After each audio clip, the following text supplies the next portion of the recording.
Friends, आज Sunday है। सभी को गुड इवनिंग। कल निफ्टी, बैंक निफ्टी सभी इंडेक्स की ओपनिंग होगी। कल इंडियन मार्केट का ओपनिंग है, मंडे है।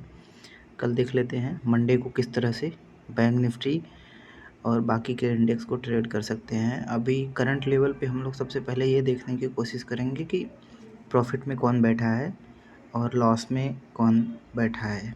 तो सबसे पहले हम लोग यहाँ पे देखते हैं, ये एक ट्रेंड लाइन का रेजिस्टेंस है। इस ट्रेंड लाइन के रेजिस्टेंस का मार्केट ने ब्रेकआउट दिया था प्रीवियस डे, थर्सडे को ब्रेकआउट दिया था और ये ब्रेकआउट फेल नहीं हुआ था, ये ब्रेकआउट सक्सेस हुआ था। ये हमें कैसे पता चलेगा? सबसे पहले यहाँ पे साइकोलॉजी पढ़ने की कोशिश करते हैं डेली चार्ट्स पे। तो डेली चार्ट्स पे जिसको कैंडल की ओपन, हाई, लो, क्लोज समझ में आता है उसको जल्दी समझ में आएगा। सबसे पहले हम लोग इसको डेली चार्ट्स पे आते हैं, 30 मिनट कर लेते हैं। अब हम 30 मिनट पे यहाँ देखते हैं, 30 मिनट पे थर्सडे को हम लोग देखते हैं किस तरह से मार्केट का बिहेवियर था थर्सडे को। अब यहाँ पे एक चीज़ ये भी देखने वाली चीज़ें हैं कि जो प्रीवियस डेज के ट्रेड्स हुए हैं उससे हमें कोई मतलब नहीं है। ये सारे ट्रेड्स, चार्ट्स, इससे हमें कोई मतलब नहीं है क्योंकि ये पुराने हो चुके हैं।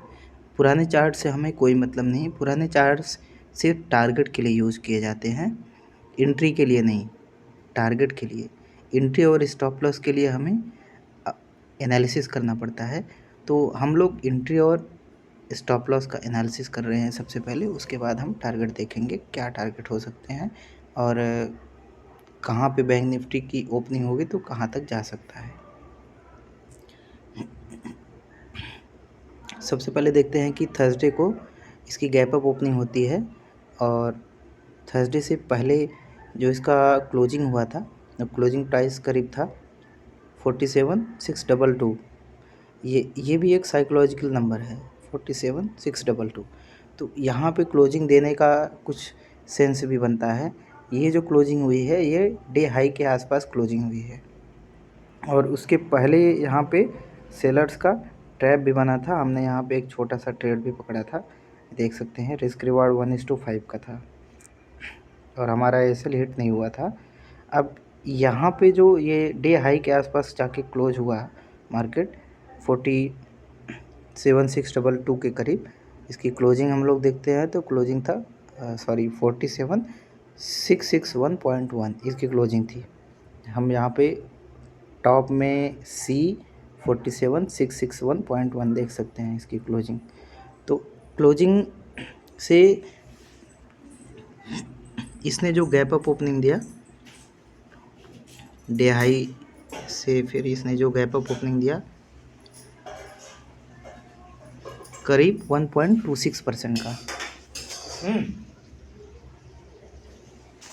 तो ये जो 1.26% का जो गैप अप ओपनिंग हुआ था, ये गैप अप ओपनिंग फेल हो गया। क्यों? क्योंकि यहाँ पे था ट्रेंड लाइन का रेजिस्टेंस। ये ट्रेंड लाइन का रेजिस्टेंस जो हम लोग डेली चार्ट्स पे देख रहे थे, ये ट्रेंड लाइन का रेजिस्टेंस था और रेजिस्टेंस के ऊपर एक गैप अप ओपनिंग होती है। तो एक बार यहाँ पे सेलर्स को एक अच्छा मौका मिलता है सेल करने का और जो लोग प्रीवियस डे में पोजीशन होल्ड करके रखे थे उनको ओपनिंग होते ही 1% का प्रॉफिट हो गया।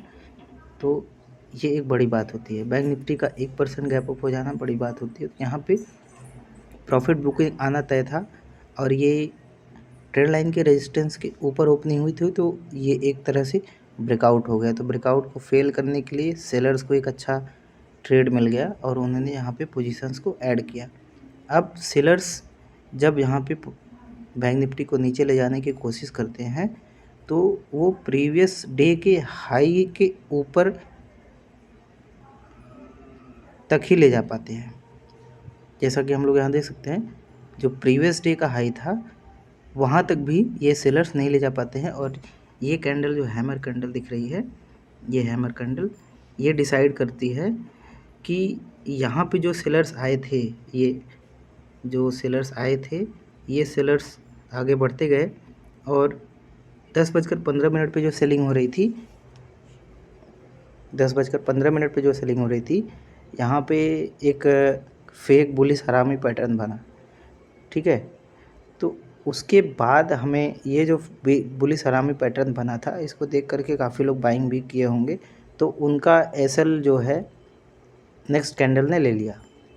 अब जो बायर थे उनका भी एसएल ले लिया, और जो सेलर थे वो यहाँ पे टॉप में आने के बाद एसएल देना स्टार्ट कर दिए होंगे, क्योंकि इसके बाद जो कैंडल बनी वो कैंडल थी डाउन साइड में गई, वो भी रिजेक्शन लेके ऊपर आ गया, और प्रीवियस डे की कैंडल की बॉडी के ऊपर क्लोज हो गया, ठीक है। इसके बाद नेक्स्ट कैंडल की जो क्लोजिंग होती है वो प्रीवियस कैंडल की बॉडी के नीचे होती है, लेकिन ये इस हैमर के लो के पास क्लोजिंग नहीं दे पाता है। और जैसा कि हम लोग देख सकते हैं कि 11:15 की कैंडल में रिजेक्शन था, उसकी नेक्स्ट कैंडल में भी रिजेक्शन है, तो ये शो करता है कि यहाँ पे बायर एक्टिव है। और ये वाला जो बायर है, बिग बॉस वाला बायर, बड़ा बायर, सबका बाप, ये नीचे नहीं जाने दे रहा है। तो इसके बाद जो ये 12:15 पे कैंडल बनी, मिड डे, आधे दिन बीत जाने के बाद, यहाँ पे सेलर्स जब पूरी तरह से फेल हो गए, तो टॉप का सेलर जो था वो प्रॉफिट में था, और कुछ सेलर जो यहाँ पे दिख रहा था उनको कि हम फेल हो रहे हैं, तो उन्होंने क्विक पोजीशन एग्जिट की, जिसकी वजह से ये एक बुलिश मॉरिवुजू कैंडल बनी, और यहाँ पे एक क्विक मूव आया 47.55 से 48,034 तक। तो ये करीब जो मूव आया था 47,850 के आसपास से, ये 250-300 पॉइंट का एक बड़ा मूव होता है बैंक निफ्टी के लिए, और 250-300 पॉइंट में प्रीमियम डबल हो जाता है। हम लोग इसको कैप्चर कर सकते थे, बट उस समय टाइम नहीं था, तो हम लोग इसको देखे नहीं। अब हम यहाँ पे एक हमारा छोटा सा टारगेट जो बायर था उसका यहाँ पे मिल चुका था, क्योंकि यहीं से सेलर्स ने फिर इसको नीचे लेके गए थे। तो एक बार फिर से ट्राई कर सकते हैं, जैसा कि यहाँ पे ट्राई भी किए हैं, ठीक है। इसके बाद थोड़ा सा मार्केट साइडवेज हुआ, बट हमें क्या देखना है कि जो सबसे बड़ा बायर ये बैठा है, क्या उसका स्टॉप लॉस ट्रिगर हो रहा है, कहीं भी दिखता है। यहाँ पे इसने बाई किया, सबसे पहले क्विक बाइंग की, फिर उसने यहाँ पे मार्केट सेलर्स नीचे गिराने की कोशिश किए, क्योंकि ये जो वीक बनी है, टॉप से सेलर ने सेल किया, उसके बाद नेक्स्ट कैंडल नीचे ले जाने की कोशिश की, फिर से इसी बायर ने यहाँ पे पोजीशंस को ऐड किया अपने, और बैंक निफ्टी को ऊपर लेके आया। उसके बाद एक बार फिर से यहाँ पे सेलर्स ने काफ़ी फोर्स किया नीचे ले जाने की, 48,080 के आसपास से ये सेलर्स लेके आए, करीब 200 पॉइंट नीचे लेके आए, और 200 पॉइंट जैसे नीचे आया पूरा रिकवर कर गया। क्यों? क्योंकि ये जो बायर है यहाँ पे उसने बाइंग किया फिर से, और यहाँ पे बाइंग किया, 3 जगह इसने बाइंग किया है। ये एक इंस्टीट्यूशनल लेवल की बाइंग यहाँ पे चल रही थी, जैसा कि हम लोग चार्ट में देख रहे हैं। तो इस पॉइंट पे जो सेलर यहाँ पे काफ़ी फास्ट यहाँ पे एंट्री लिया था नीचे ले जाने के लिए, अब वो इस बायर की वजह से, ये बैक टू बैक बाइंग की वजह से ये यहाँ पे शो होता है कि सेलर्स की पावर ख़त्म हो चुकी है। अब ये बैंक निफ्टी इस हाई को ब्रेक करेगा, हमें ये कंफर्म हो जाता है कि बैंक निफ्टी इस हाई को ब्रेक करेगा। तो अब हमारा टारगेट क्या हो गया, 48,252 के ऊपर हो जाएगा। अब हमारा नेक्स्ट साइकोलॉजिकल नंबर होता है 48,555, क्योंकि जिस तरह से यहाँ पे सेलिंग हुई थी, ये बहुत ही हैवी सेलिंग है। ये जो हैवी सेलिंग है, इस हैवी सेलिंग का जब शॉर्ट कवरिंग आएगा, तो वो भी एक हैवी शॉर्ट कवरिंग आएगा। मिनिमम यहाँ पे हम लोग देखते हैं कि 48,250, और यहाँ पे है 47,950, 300 पॉइंट का ये जो सेल हुआ है, मिनिमम इसमें हम लोग यहाँ पे कंसीडर कर सकते हैं कि 250 पॉइंट शॉर्ट कवरिंग आ सकती है।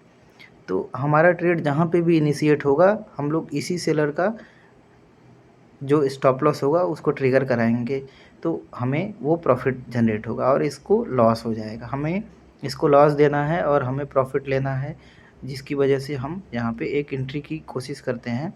एंट्री जिस तरह से यहाँ पे एक सेलिंग, हैवी सेलिंग आई, वैसे ही एक हैवी सेलिंग का हम लोग वेट करेंगे कि हैवी सेलिंग जैसी आएगी, इस बायर के साथ में हम लोग भी इंटर कर जाएंगे।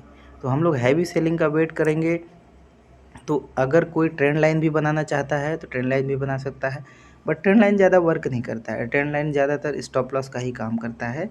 हम लोगों को बताया जाता है कि ट्रेंड लाइन यूज़ करो, सेल है, बाई है, ऐसा है, वैसा है। ट्रेंड लाइन वर्क नहीं करता है। वर्क करता है ट्रेंड लाइन बड़े टाइम फ्रेम पे वर्क करता है, मंथली, वीकली। बाकी का किसी भी टाइम फ्रेम में ट्रेंड लाइन वर्क नहीं करता है और ना ही कभी यूज करना चाहिए। अगर इंट्राडे करना है तो ट्रेंड लाइन को रेजिस्टेंस ही मानना पड़ेगा, लेकिन अगर इन्वेस्टमेंट करना है या कोई बड़ा स्विंग ट्रेड लेना है, वहाँ पे ट्रेंड लाइन का यूज़ कर सकते हैं, क्योंकि वहाँ पे ट्रेंड लाइन का यूजेस अच्छा होता है और एक अच्छा ट्रेड मिलते भी हैं। बट इंट्राडे में ये सब फालतू की चीज़ें हैं, कभी भी ट्रेंड लाइन को यूज़ नहीं करना चाहिए। ठीक, अब यहाँ पे हमें एक हैवी सेलिंग चाहिए। इस हाई के ऊपर अगर कोई भी नया हाई बनता है, उसके बाद एक हमें हैवी सेलिंग चाहिए। उस हैवी सेलिंग के बाद हम लोग पोजीशन बना सकते हैं। जैसा कि हम लोग देख सकते हैं यहाँ पे इस प्रीवियस कैंडल का लो ब्रेक हुआ है, ठीक है। अब हमें ये जो सेलर आया है, ये सेलर, इसके आसपास हमें पोजीशंस को लेनी है। अब हम इसी के आसपास कोशिश करते हैं, लेकिन एक कंफर्मेशन चाहिए, ठीक है। अब कंफर्मेशन हमें नेक्स्ट कैंडल देती है जो, अब हम यहाँ पे इन दोनों का विक अगर हटा देंगे तो ये हो जाएगा बुलिश एंगल्फिंग, ठीक है। अब ये जो बुलिश एंगल्फिंग है, ये वर्क करेगा कि नहीं करेगा, ये पहले ही हमें पता चल चुका है कि ये वर्क करेगा, ये फेल नहीं होगा। रेजिस्टेंस पे तो बन रहा है लेकिन ये फेल नहीं होगा। और मैक्सिमम लोगों को क्या बताया जाता है, जो लोग इसकी पढ़ाई करते हैं, कोर्सेज करते हैं, बहुत सारी चीज़ें करते हैं, फिर भी लॉसेस होते हैं, तो उसका यही रीज़न है कि बुलिश एंगल्फिंग रेजिस्टेंस पे बनता है तो भी वर्क करता है। वर्क करने का एक यहाँ पे बायर और सेलर की साइकोलॉजी वर्क करती है। बुलिश एंगल्फिंग तो है, नीचे जाना चाहिए था, लेकिन ये ऊपर निकल गया। क्यों? क्योंकि अगर मार्केट को ऑल टाइम हाई को ब्रेक करना है तो कुछ तो वहाँ पे दिखाएगा। सेलर्स क्या कर रहे हैं यहाँ पे, बार बार नीचे ले जाने की कोशिश कर रहे हैं, बार बार मार्केट हायर हाई बनाते हुए ऊपर आ रहा है। तो अब ये क्लियर कट दिख रहा है, higher high higher high higher high बनाते हुए अगर ऊपर जा रहा है, तो एक नया ऑल टाइम हाई लगाने के लिए कुछ तो उसको सेलर्स को ट्रैप करना पड़ेगा ना। ट्रैप का मतलब ये है कि जैसे मछली को पकड़ने के लिए जाल में फंसाना पड़ता है, वैसे मार्केट को ऊपर ले जाने के लिए शॉर्ट करने वालों को फंसाना पड़ता है कि आओ और शॉर्ट करो। तो उनको भी तो कुछ दिखना चाहिए ना कि कैसे शॉर्ट करना है। अब ये जो नेक्स्ट कैंडल है बुलिश मारीबुजू, यहाँ पे काफ़ी लोगों ने शॉर्ट करने की ये कोशिश किया है। जैसा कि हम लोग यहाँ पे देख सकते हैं, ये ऑल टाइम ये डे हाई के ऊपर हाई ब्रेक किया था और नए सेलर्स की एंट्री भी धमाकेदार एंट्री होती है, लेकिन ये धमाका ऊपर की तरफ फटने वाला था, इन सेलर्स को पता नहीं था। जैसा कि 48,360 से रिजेक्शन लेकर के ये आता है 48,260, 100 पॉइंट का धमाका करते हैं सेलर्स, और उसके बाद बायर जो है यहाँ से 250 पॉइंट का धमाका कर देता है। अभी यहाँ पे जितने भी सेलर्स थे उनको ये समझ में आ जाता है कि यहाँ पे उनके बाप बैठे हुए हैं, तो अब ये जितने भी सेलर्स हैं उनके एसएल ट्रिगर होना स्टार्ट होंगे। तो एक बड़ा टारगेट बैंक निफ्टी की तरफ आ सकता है, जैसा कि हमें चार्ट में भी दिख रहा है। अब ये वीडियो बड़ी हो रही है, लेकिन ये एनालिसिस इसी तरह से की जाती है। 30 minute, 40 minute, 50 minute, 1 hour, 2 hour, जो भी टाइम लगे, मिनिमम 2 दिन का एनालिसिस करना चाहिए। बाकी के दिन से हमें कोई मतलब नहीं। बाकी के दिन हमें सिर्फ टारगेट डिसाइड करने के लिए होते हैं। स्टॉप लॉस और एंट्री के लिए करंट सिचुएशन जो है वहाँ पे, अभी यहाँ पे प्रॉफिट में कौन बैठा है? बायर बैठे हैं, ठीक है। तो बायर को लॉस कहाँ होगा? यहाँ पे होगा। जब बैंक निफ्टी 47,718 के नीचे जाएगा तो बायर को लॉस होगा। तो बायर को इतना बड़ा लॉस नहीं लेने वाला, अब उसका स्टॉप लॉस ट्रिगर हो जाएगा। ये जो बाइंग हुई है, यहाँ पे सेलर्स को ट्रैप किया गया है, इसके आसपास आ सकता है। तो 47,880 का एक हमारा बाइंग लेवल बन रहा है फ्रेश एंट्री के लिए। यहाँ पे एक बार तो बाइंग आएगी, जब भी इस पॉइंट को मार्केट टेस्ट करेगा तो यहाँ पे एक बार बाइंग आ सकती है, ये हमें दिख रहा है। तो हम लोग क्या करेंगे, यहाँ पे किसी भी कैंडलस्टिक पैटर्न का वेट करेंगे, मिनिमम 15 मिनट पे वेट करेंगे। जैसे ही वो पैटर्न कंफर्म होता है, बुलिश एंगल्फिंग, बुलिश हरामी, हैमर, ये 3 पैटर्न अगर हमें दिखते हैं तो वो इंस्टीट्यूशनल लेवल की बाइंग होगी और हम लोग वहाँ पे बाइंग कर सकते हैं। लेकिन जिस तरह से ये ऑल टाइम हाई की तरफ जा रहा है, अगर ये ऑल टाइम हाई की तरफ जाते समय यहाँ पे एक शूटिंग स्टार बनाता है, और जैसा कि यहाँ पे शूटिंग स्टार बन रहा था लेकिन ये फेल हो गया, जैसे ये शूटिंग स्टार बनाता है और ये इस कैंडल के हाई को ब्रेक करके ऊपर निकलने के बाद शूटिंग स्टार बना करके नीचे की तरफ अगर क्लोज होता है, तो हम लोग वहाँ पे रिवर्सल ट्रेड प्लान कर सकते हैं और बैंक निफ्टी को ये मान सकते हैं कि वहाँ से ट्रेंड बैंक निफ्टी का चेंज हो जाएगा। उसके बाद हम लोग टॉप टू बॉटम उसको कवर करेंगे। बैंक निफ्टी वहाँ से हमें नीचे की तरफ टारगेट दे देगा, जो कि हमारा फाइनल टारगेट है 45,654, एक बड़ा टारगेट आ सकता है। तो हमें दोनों के लिए रेडी रहना चाहिए। अभी जब तक ये सेलर्स का स्टॉप लॉस ट्रिगर नहीं होगा तब तक बैंक निफ्टी ऊपर ही जाएगा। उसके बाद कुछ बड़े पोजिशनल ट्रेडर भी होते हैं, उनके भी स्टॉप लॉसेस ट्रिगर हो सकते हैं, जो कि हॉरिजॉन्टल रेजिस्टेंस को कंसीडर करते हैं। तो हॉरिजॉन्टल रेजिस्टेंस कंसीडर करते हैं, इनका स्टॉप लॉस 48,640 के ऊपर होगा, 48 या 48,888 या 49,000 के आसपास होगा। ये एग्जैक्ट मार्केट ओपनिंग होने के बाद ही पता चलेगा, डिसाइड हो पाएगा। तो जहाँ भी इनका स्टॉप लॉस होगा, ट्रिगर होने के बाद एक नया हाई बनाएगा। राउंड लेवल 50,000 है, 50,000 के पहले ही प्रॉफिट बुकिंग आ सकती है, क्योंकि मैक्सिमम लोग 50,000 का वेट कर रहे होंगे कि ये 50,000 पहुँचे। हो सकता है 10 या 15 पॉइंट पहले ही प्रॉफिट बुकिंग आ जाए। अगर हम लोग प्रॉफिट में रहेंगे तो पहले ही प्रॉफिट बुक करेंगे, 50,000 के पहले ही बुक कर लेंगे। लेकिन अगर यहाँ से हमें सेल ट्रेड के लिए प्लान मिलता है तो हम लोग सेल के लिए भी जा सकते हैं। और जितनी भी ये बाइंग या सेलिंग हम लोग बैंक निफ्टी में करेंगे, वो सभी पेपर ट्रेड्स होंगे। बैंक निफ्टी में बैंक निफ्टी हो या निफ्टी हो, उन सभी के लिए पेपर ट्रेड हम लोग ट्रेडिंग व्यू सॉफ्टवेयर में कर सकते हैं। जैसा कि ये ट्रेडिंग व्यू का टर्मिनल है, हम लोग देख सकते हैं, इसमें हम लोग पेपर ट्रेड करेंगे। कोई भी यहाँ पे बाई सेल की एडवाइस नहीं है। जो भी लोग ये वीडियो देख रहे हैं, किसी को भी बाई सेल की एडवाइस नहीं है। ये सिर्फ पेपर ट्रेड के लिए एक एनालिसिस है, और एनालिसिस इसलिए है कि हमें अपना पैसा लगाने से पहले अपने आप को ये टेस्ट कर लेना चाहिए, जांच लेना चाहिए कि क्या हम सही कर पा रहे हैं। अगर हम सही कर पा रहे हैं तभी हम अपना पैसा लगा सकते हैं। अगर हम सही नहीं कर पा रहे हैं तो अपना पैसा लगाने की क्या ज़रूरत है। पेपर ट्रेड करते रहो, चेक करते रहो अपने आप को। जब तक आप सही नहीं हो तब तक कुछ मत करो। अगर आप लगातार 6 महीने तक प्रॉफिट बना लेते हो पेपर ट्रेड में, तो अपना पैसा लगा सकते हो, लगाना स्टार्ट कर सकते हो, और वहाँ पे आपकी स्ट्रेटजी भी कंफर्म हो जाएगी कि आप क्या करना चाहते हो। मैक्सिमम लोग क्या करते हैं, अपना टारगेट, स्टॉप लॉस और एंट्री, ये 3 चीज़ें डिसाइड नहीं कर पाते हैं। कोई एंट्री डिसाइड कर लेता है तो स्टॉप लॉस उसको नहीं पता है, और कोई एंट्री और स्टॉप लॉस डिसाइड कर लेता है तो उसको टारगेट नहीं पता है, टारगेट क्या हो सकता है। तो टारगेट मैक्सिमम राउंड नंबर का ही होता है। अगर ऑल टाइम हाई के ऊपर निकल रहा है, राउंड नंबर का ही मैक्सिमम टारगेट होता है।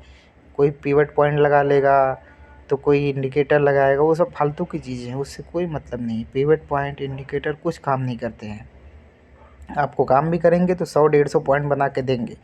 तो आप दिहाड़ी मजदूर नहीं हो कि 100-150 पॉइंट बनाने आए हो। बैंक निफ्टी में, निफ्टी में 100-150 पॉइंट बनाओगे और एक ही मिनट में 200 पॉइंट गिर जाएगा। 1 महीने का जितना पैसा बनाओगे 1 मिनट में निकल जाएगा। सारा तेल 1 ही मिनट में निकल जाएगा। इसलिए निफ्टी, बैंक निफ्टी में अगर पैसा बनाने आए हो तो बैंक निफ्टी में मिनिमम 300 से 700 पॉइंट का टारगेट रखना चाहिए, तभी एंट्री करना चाहिए। एक अच्छा रिस्क रिवार्ड हो, मिनिमम 1:10 का रिस्क रिवार्ड होना चाहिए। अगर 1:10 का रिस्क रिवार्ड नहीं है तो काम करने का कोई मतलब नहीं। 1:3 पर भी 4-5 कुछ काम नहीं करना चाहिए। हमेशा 1:10 पे काम करना चाहिए। कम ट्रेड लेना चाहिए, और वीक में एक ही ट्रेड हो लेकिन 1:10 का हो। तो अभी यहाँ पे हमें मिनिमम जो टारगेट मिल रहा है हम लोग, जैसे कि ये पेपर ट्रेड हम लोग कर रहे हैं तो हमारा ये पोजीशन होल्डिंग भी है, तो हम लोग इस पेपर ट्रेड को अगर कंटिन्यू करने वाले हैं, ये हमारा जैसा कि पेपर ट्रेड का एक वीडियो भी डाला गया है, पेपर ट्रेड हमारा चल रहा है, रनिंग में है और वो प्रीमियम लगभग डबल हो गया है। अब यहाँ पे जो बैंक निफ्टी की कंडीशन है उसको तो हम लोग देख लिए, अब दूसरी कंडीशन देख लेते हैं कि कोटक बैंक, एचडीएफसी बैंक और आईसीआईसीआई बैंक की क्या कंडीशन है। अब यहाँ पे क्या है, कोटक बैंक एक नए हाई की तरफ जा सकता है अगर इसकी ओपनिंग 1750 से 1790 के बीच में होती है या इसके ऊपर होती है तो ये ऊपर की तरफ निकल सकता है। लेकिन अगर इसकी ओपनिंग 1728 या 27 के आसपास होता है तो ये नीचे की तरफ जा सकता है। इसलिए हम लोग दोनों प्लान करेंगे, लेकिन मैक्सिमम चांसेस है कि ऊपर की तरफ जा सकता है, कोटक बैंक ऊपर की तरफ जा सकता है। और यहाँ पे आईसीआईसीआई बैंक को अगर देखते हैं तो आईसीआईसीआई बैंक भी एक नए हाई की तरफ जाने की प्लानिंग कर रहा है, बट ये रेजिस्टेंस लेवल पे है, इसलिए हम इसको साइडवेज कंसीडर कर सकते हैं। इसको बुलिश भी नहीं मानेंगे, बेरिश भी नहीं मानेंगे, क्योंकि यहाँ पे अगर ये बेरिश होता तो नीचे गिर चुका होता, इतना यहाँ पे टाइम नहीं लगा था। यहाँ पे कुछ बड़ा हो रहा है, और यहाँ पे हम लोग देखेंगे तो ये चैनल काफ़ी दिनों से ये फॉलो हो रहा है। ये चैनल काफ़ी दिनों से जो फॉलो हो रहा है तो इसका एक बड़ा ब्रेकआउट भी आ सकता है, जो कि आईसीआईसीआई बैंक को 1100 से 1200 के लेवल तक ले जा सकता है। लेकिन अगर यहाँ पे ये लो ब्रेक होता है, 1055 का लो ब्रेक होता है, तो हम लोग एक बड़े डाउनफॉल की तरफ प्लान कर सकते हैं और ये वापस से 970 975 तक आ सकता है।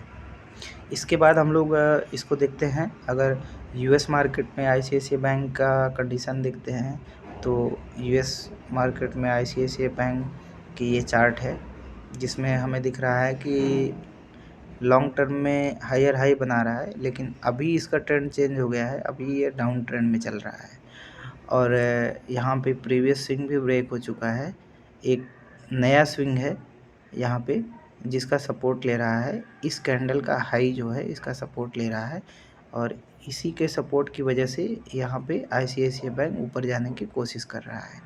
यहाँ पे देख सकते हैं इस सपोर्ट का लो ब्रेक हुआ है और ब्रेक होने के बाद आईसीआईसीआई बैंक ऊपर तरफ निकल चुका है। तो ये जो डाउन ट्रेंड था ये अब चेंज हो गया, यहाँ पे भी आईसीआईसीआई बैंक ऊपर की तरफ जा सकता है, नीचे जाने के चांसेस बहुत कम हैं। लेकिन अगर ये गैप डाउन होता है $25.58 के नीचे जाता है तो आईसीआईसीआई बैंक में एक पैनिक सेलिंग आ सकती है, जो कि इसको 24.78 तक ले जा सकता है। और यहाँ पे दूसरी चीज़ हम लोग देखते हैं, वॉल्यूम भी देखते हैं, तो वॉल्यूम प्रीवियस डे में बहुत ही ज़्यादा बढ़ा हुआ है, वॉल्यूम बढ़ा है लेकिन प्राइस नीचे नहीं गया है। तो इससे क्या प्रूफ होता है कि प्रीवियस डे में जो सेलर आए थे उसके बाद सेलर ने फिर से ट्राई किया और यहाँ पे बहुत सारे ट्रांजेक्शन हुए, लेकिन उसका रिजल्ट क्या आया कि आईसीआईसीआई बैंक नीचे गया, नीचे जाने के पर ऊपर की तरफ क्लोजिंग दिया है, एक ग्रीन क्लोजिंग हुई है, ग्रीन क्लोजिंग 0.47% के करीब जो ग्रीन क्लोजिंग हुई है। यहाँ पे हम लोग ट्रेंड चेंज के लिए प्लान कर रहे हैं, क्योंकि अब इसका जो डाउन साइड का ट्रेंड था वो ख़त्म हो चुका है। जैसा कि यहाँ पे जो डाउन साइड का ट्रेंड था ख़त्म हुआ था तो एक बड़ी रैली आई थी यहाँ पे डाउन साइड का ट्रेंड ख़त्म हुआ था और ये सेलर्स का ट्रैप बना था, यहाँ पे भी वॉल्यूम बढ़ा था, यहाँ पे भी वॉल्यूम बढ़ा है। तो यहाँ पे काफ़ी जो है ज़्यादा एक अच्छा मूव आया था, यहाँ पे देख सकते हैं करीब 7% का।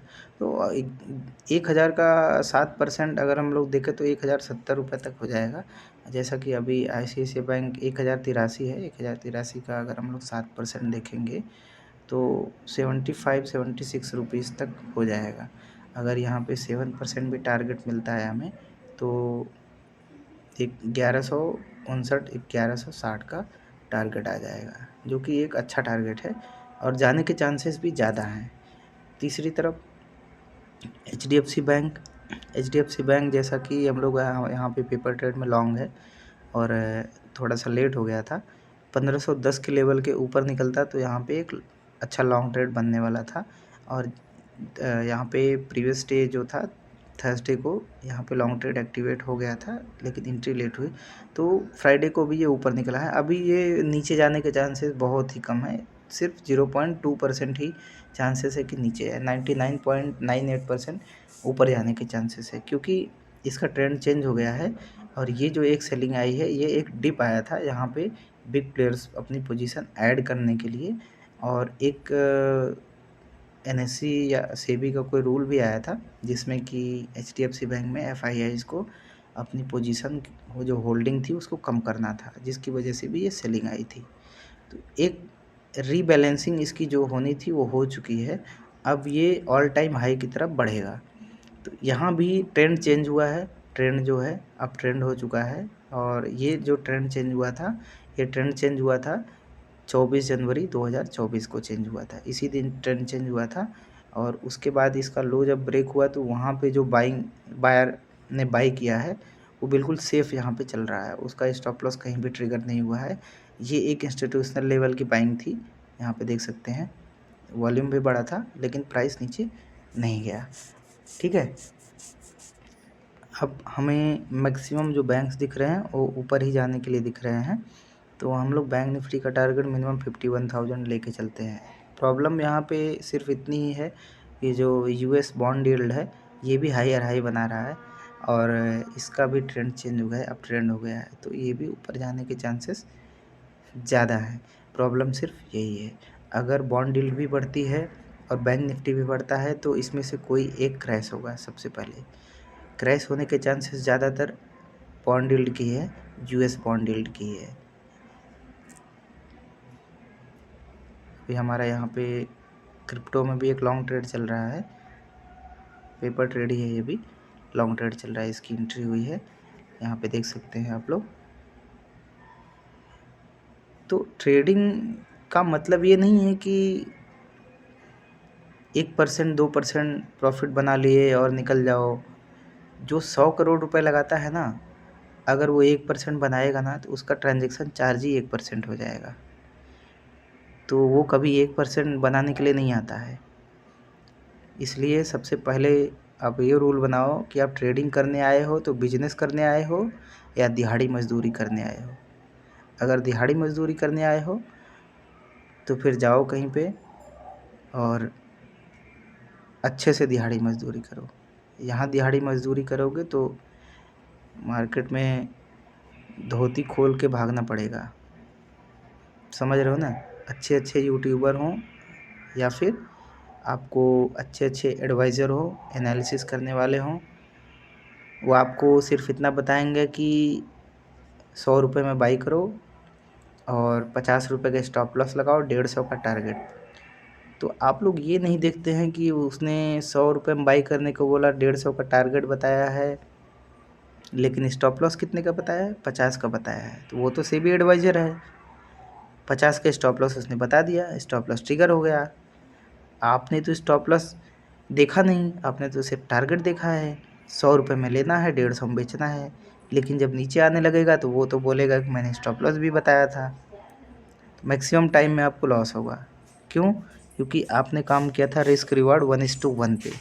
अगर आप 1:10 पे काम करते, 100 रुपये की बाइंग थी और 1000 रुपये का टारगेट था, तो 50 रुपये आता भी तो उसमें दिक्कत नहीं था, प्रॉब्लम नहीं थी कि चलो ठीक है 1000 का टारगेट था, 50 में बेच दी, कोई दिक्कत नहीं, एक ट्रेड हमारा बनेगा तो हमें सारा प्रॉफिट हो जाएगा। ठीक है, इसी तरह से हम लोग इसको करेंगे। अब मंडे को देखते हैं कहाँ पे ओपन होता है, मैक्सिमम चांसेस है गैप अप ही होने का, ऑल टाइम हाई के ऊपर ओपन होगा, उसके बाद नीचे आएगा, नीचे आने के बाद फिर से ऊपर जा सकता है। ये हमारा प्रोजेक्शन है, अभी देखते हैं मंडे को क्या होता है। ओके।